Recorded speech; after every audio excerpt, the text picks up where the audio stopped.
Ja, die schönste deutsch-französische Sache für mich ist, dass meine beiden Opas gegeneinander gekämpft haben und meine Eltern miteinander im Bett lagen und somit ich hier sitzen kann. Ich muss jetzt mal ganz kurz überlegen, da gibt es so viele Erinnerungen, was ist denn die schönste überhaupt?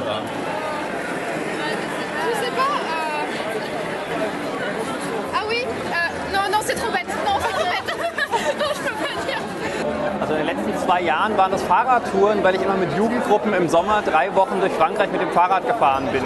Ich arbeite im deutsch-französischen Kindergarten, ich bin Erzieherin und ich finde das immer toll, wie die Kinder diese 2 Sprachen gleichzeitig lernen. Et une des plus belles histoires, c'est quand j'ai rencontré mon futur mari. En fait, on s'est rencontrés à l'occasion d'une rencontre trinationale polono-franco-allemande. Also eines meiner schönsten diesbezüglichen Erlebnisse ist ganz jung. Ich war ein halbes Jahr in Paris mit meiner kleinen Tochter, habe ich Erasmus mit Kind in Paris gemacht.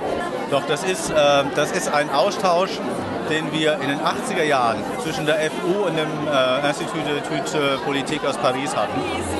Ah oui, j'ai des amis, ouais, mais 2 Minuten gesprochen mit der Phase. Sehr, sehr viele Erlebnisse, aber wo soll ich anfangen? Moi, j'ai fait le programme Voltaire quand j'avais 15 ans. Ma plus belle, c'était comme j'étais pas le meilleur élève au cours de français, en francophonie. Et on a 2 bébés au phage, en quelque sorte 2 enfants qui sont nés grâce à justement à une rencontre comme ça de jeunes à l'époque, multinationale. Donc voilà, c'est un de mes beaux souvenirs de ce côté-là. Ich war 1966 mit dem deutsch-französischen Jugendwerk als Studentengruppe zum ersten Mal in Paris. Ich habe vor kurzem an einer deutsch-französisch-marokkanischen Begegnung für junge Journalisten und Studenten teilgenommen, die vom DFJW maßgeblich gefördert wurde. Und es war ganz großartig und eine Geschichte von mir herauszunehmen, würde, glaube ich, dem Ganzen gar nicht gerecht werden. Wo damals noch mit dem französischen Militärzug nach West-Berlin die französischen Studenten kamen, weil der kam einmal die Woche aus Straßburg. Mon ex-copine était du nord de l'Allemagne. Pas oui et non. En fait, l'Allemagne, je connais depuis que je suis toute petite parce que je viens d'Alsace. Et donc, c'est simplement de l'autre côté de la frontière. L'amitié déjà qu'il y a entre la France et l'Allemagne. Donc quand on habite pendant 6 mois dans un pays, il y a beaucoup de choses qui viennent en tête quand on pense à l'Allemagne. Quand j'ai fait mon premier stage franco-allemand avec le FAGE, mes Français m'ont dit « Mais Ferdinand, on comprend, c'est pas grave, c'est de la groupe, on sait bien que c'est le groupe. » Ich habe es sehr schön gefunden. Wir waren auch an der Uni und haben uns die Vorlesung angehört, aber meistens haben wir uns die Stadt angesehen.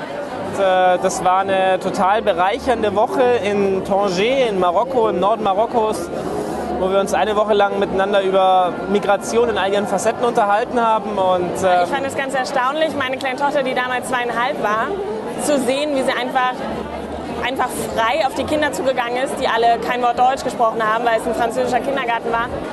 Und das war immer eine wahnsinnig reiche Erfahrung, die gemacht haben.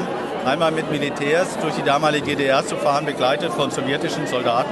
Da haben viele erst in dem Moment kapiert, dass Berlin zu weit östlich liegt und mitten in der DDR geteilt ist. D'accord.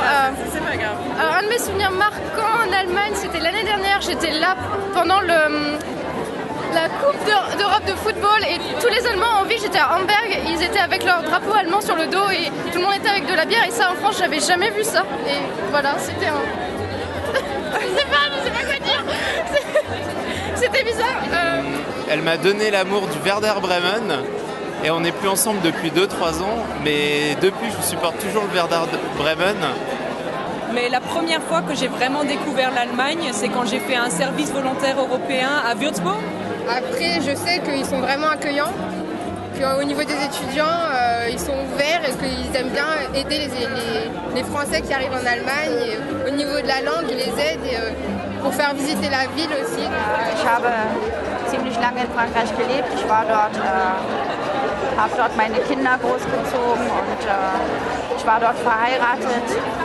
Und deshalb wollte ich unbedingt wieder in einer französischen Einrichtung arbeiten in Berlin. Das heißt, zu Hause höre ich überwiegend Französisch. Okay, 50-50. Obwohl ich mit meiner Tochter Georgisch spreche, aber trotzdem, sie antworten zurück entweder Deutsch oder Französisch. Oder beides. Oder alle 3 Sprachen.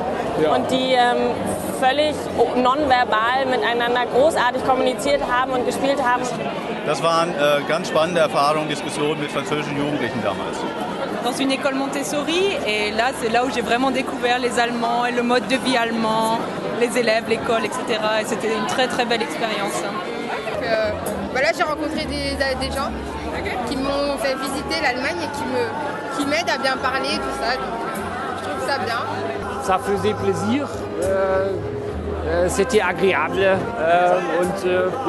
Und es war einfach ganz, ganz toll und es hat eben auch nochmal gezeigt, dass irgendwie Kinder da ganz anders sind und dass da Grenzen überhaupt keine Rolle spielen. C'est vraiment à ça que je pense, c'est à faire la fête avec eux, à discuter avec eux, à les revoir, etc. Et c'est vrai que c'est toujours génial en fait.